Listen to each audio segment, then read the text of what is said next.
Congolaises et Congolais, très chers compatriotes, en cette fin d'année 2024, je rends grâce à l'Éternel Dieu Tout-Puissant qui nous a protégés et soutenus malgré les épreuves.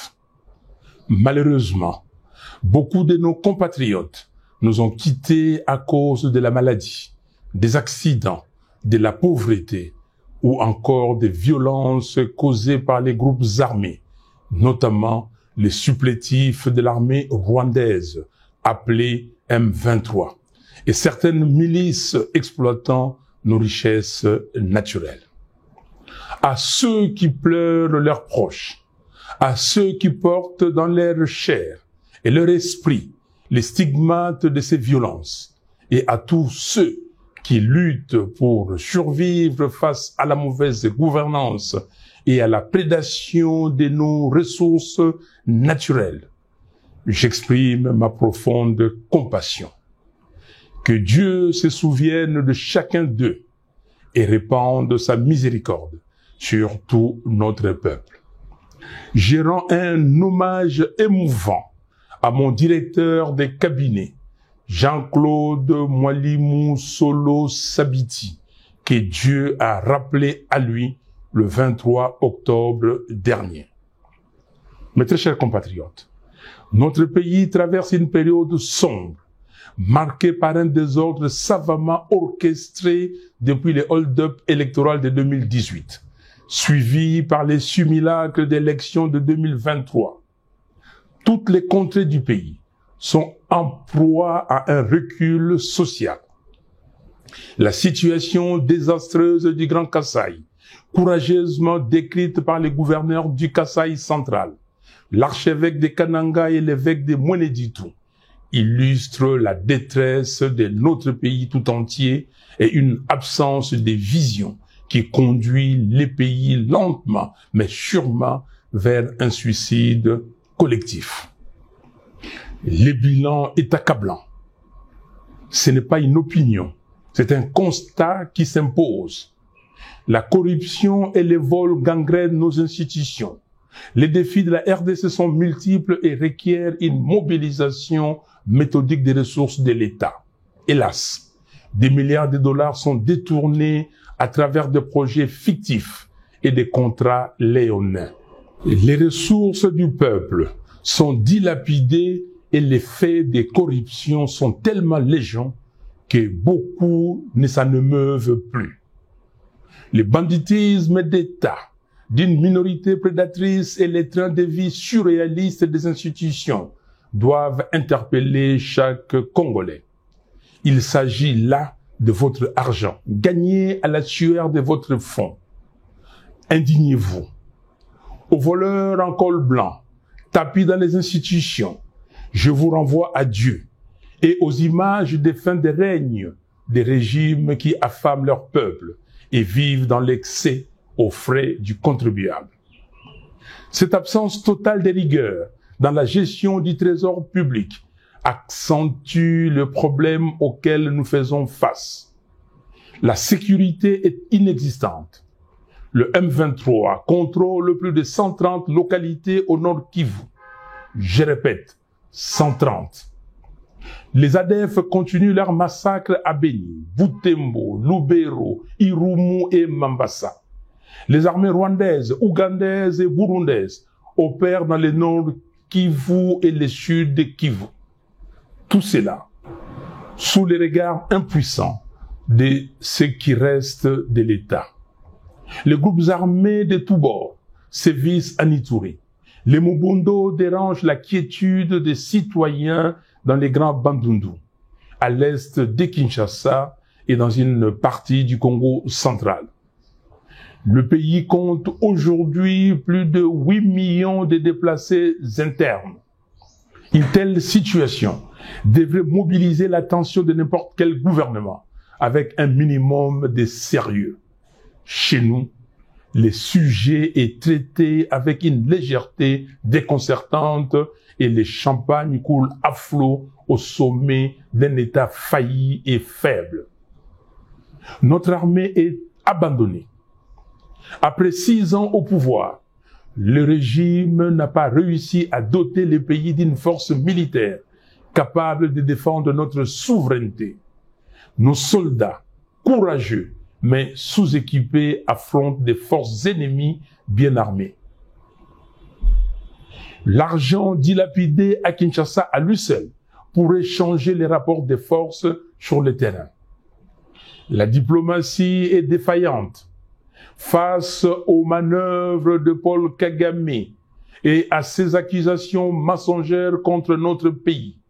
Le gouvernement brille par son absence de stratégie et d'action de dissuasion concrètes.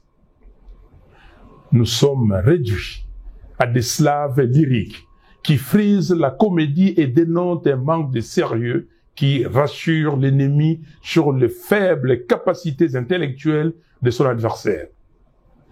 Aujourd'hui, la faiblesse diplomatique de la RDC a réussi à ancrer dans l'opinion internationale l'idée selon laquelle les FDLR seraient une responsabilité congolaise.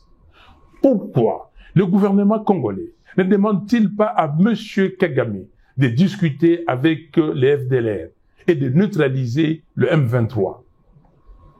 Là où ça blesse, c'est qu'en pareille circonstance, il paraît évident que tout leader censé chercherait un temps soit peu à tisser les liens entre citoyens et favoriser la cohésion nationale.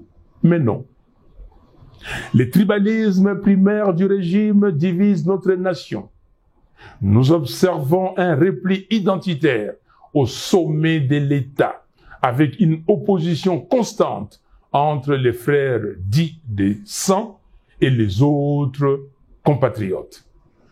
Une seule tribu bénéficie de nominations privilégiées dans les postes étatiques. On constate également des flux migratoires savamment orchestrés vers Kinshasa et Lubumbashi dans le but de renforcer une influence tribale et de déstabiliser les manifestations de l'opposition et de la résistance. Nous refusons que nos frères et sœurs soient instrumentalisés à des fins machiavéliques et purement politiciennes. En parallèle de tous ces maux, la pauvreté explose. Plus de 80 millions de Congolais vivent dans une des pauvretés les plus abjectes de la planète. Depuis 2019, la dépréciation du franc congolais a considérablement aggravé la situation, rendant la vie insoutenable pour les familles congolaises. Le constat est sévère. L'éducation et la santé s'effondrent. Les grèves des fonctionnaires, des médecins et des enseignants se multiplient. La gratuité de l'enseignement demeure un mirage. Le chômage est à son comble. La jeunesse abandonnée à elle-même voit son avenir compromis. Suite à cette défaillance éducative et à l'éclatement du contrôle parental qui en découle, les banditismes urbains prospèrent. Les Koulouna et autres gangs terrorisent nos villes. Pire, ces jeunes sont souvent instrumentalisés par le pouvoir pour mater la résistance politique. Les infrastructures sont en ruine. Les routes de desserte agricole sont impraticables, ce qui accentue l'exode rural. L'exploitation illégale de nos ressources naturelles ne cesse d'empirer. À Kinshasa, capitale de 17 millions d'habitants, les embouteillages et les bouchons pourrissent la vie des citoyens et la moto est devenue le principal moyen de transport. Les coûts en termes de perte de productivité se chiffrent par centaines de millions de dollars. Encore une fois, il ne s'agit pas là d'une opinion. Chaque Congolais constate ces réalités dans sa vie quotidienne. Les droits humains sont piétinés. Les opposants, activistes et journalistes sont enlevés, arrêtés et emprisonnés arbitrairement. Pour preuve, le 10 septembre dernier, Monsieur Jures Manzanza, membre de l'ESID, a été lâchement abattu par un policier devant le siège du parti et son corps est encore à la morgue. Aussi, 3 membres du parti, Madame Aimé Tabala, Monsieur Océan Lusanga Moulopo et Pierre Ngadiadia ont été enlevés le dimanche 22 dernier pour une destination inconnue jusqu'à présent. Face à ces bilans désastreux, l'honneur aurait depuis longtemps imposé la démission. Il n'y a aucune honte à regarder ses concitoyens en face et admettre son incapacité face aux problèmes multidimensionnels auxquels fait face le pays. Comble du drame. Dans ces contextes désastreux, le régime choisit une fuite en avant, en ouvrant de manière inopportune le front d'un éventuel changement ou d'une révision de la Constitution. Cette initiative hasardeuse survient à un moment où le pays est en guerre et perd chaque jour des pans entiers de son territoire. Elle constitue une démonstration supplémentaire du suicide collectif dans lequel le régime veut entraîner le pays. Les mots ne peuvent pas décrire à quel point je suis révulsé de voir une telle absurdité encouragée par certaines élites, des flatteurs qui vivent aux dépens de l'État. Il s'agit là d'une énième distraction et les Congolais le savent. Nos priorités sont ailleurs. Chers compatriotes, nous ne laisserons pas cette tentative de manipulation aboutir.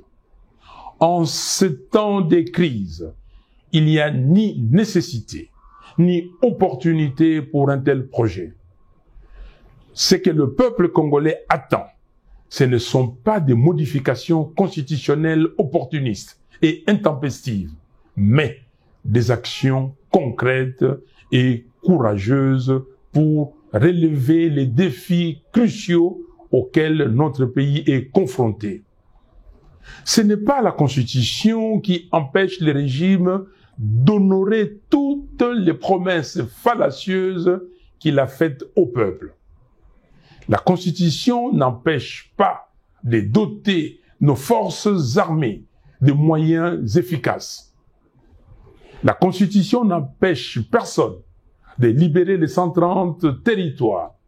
La Constitution ne donne pas non plus les droits de dilapider les deniers publics. Un régime incompétent peut changer la Constitution 100 fois. Les mêmes mots produiront les mêmes effets. Il y a problème d'hommes, pas de texte. Nos efforts doivent être concentrés sur 4 priorités.